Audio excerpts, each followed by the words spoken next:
Lauren is on the phone. Hello, Lauren. Hello there. Hi. Lauren. Away you go. Okay, I started binge eating when my parents were getting divorced when I was about 11 years old.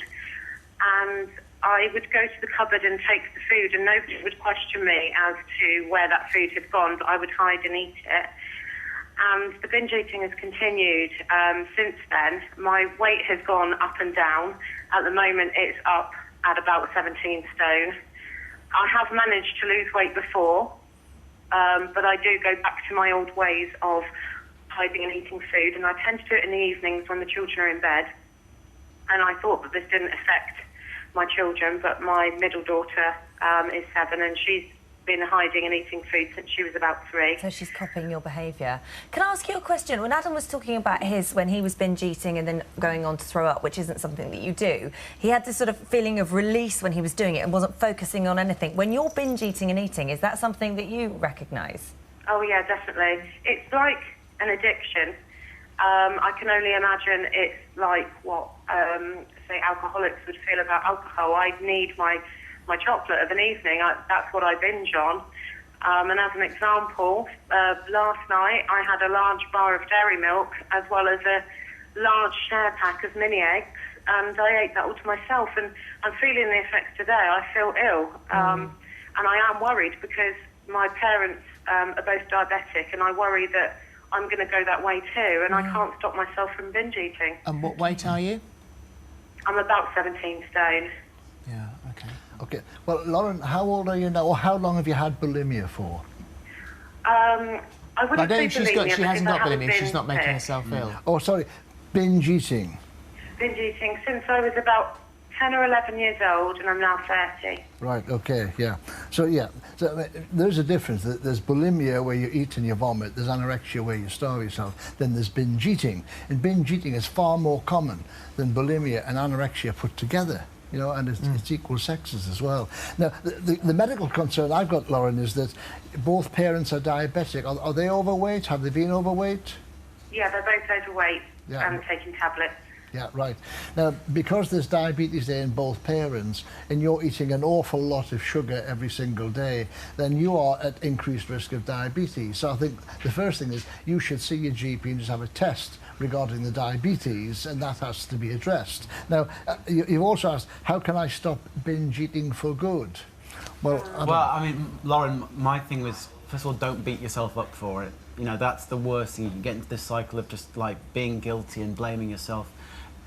The actual physical side of it, the eating or the purging or the starving, whatever it is, that's a manifestation of a deeper issue.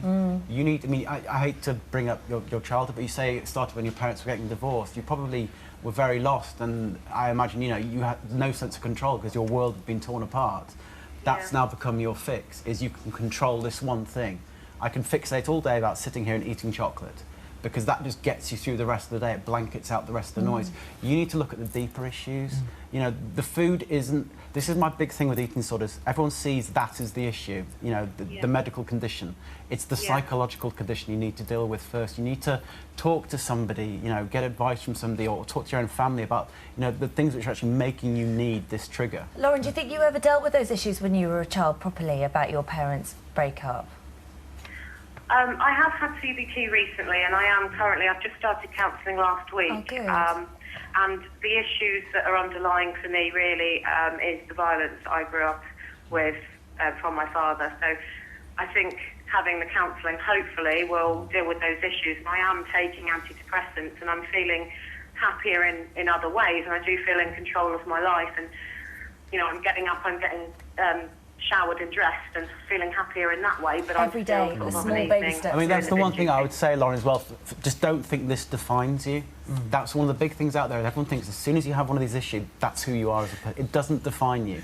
You define you. But there was a sound there of a giant nail being hit with a hammer right on the head. As you said, look at the issues. You've mentioned a couple of things that have happened in your background that would certainly appear to be influencing you as a person now, and that's the thing to address. It becomes your safety barrier. That's the whole thing. And it, you know, it starts off as you have a reason which drives you to it, but then it could be because it's raining. It could be because the dog needs, you know, just it becomes your trigger. And what you need to learn is to stop having it as a trigger, but look at what the deeper issues of self-worth which drive you to But with that. the cognitive behavioural therapy, the CBT, and the fact that she's already seeking help, that's a brilliant start. And That's it the really, place to go. honest to God, the thing is as well, you've got to be optimistic because, you know, I, for many years, thought I could never get out of this cycle. Even when I wasn't doing the purging or the binging, the mental state you're in, I thought there was never going to be anything different for me.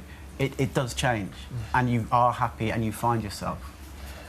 Lauren, I just feel quite optimistic about you because you're doing the right things. You know, you're seeking professional help, you're even taking medication, you're feeling more positive yourself about it. If you weren't getting any professional help, that's the one thing I'd be saying to you. You've got to see a specialist who can help with your thought processes. Good luck, and thank you for calling. Good luck.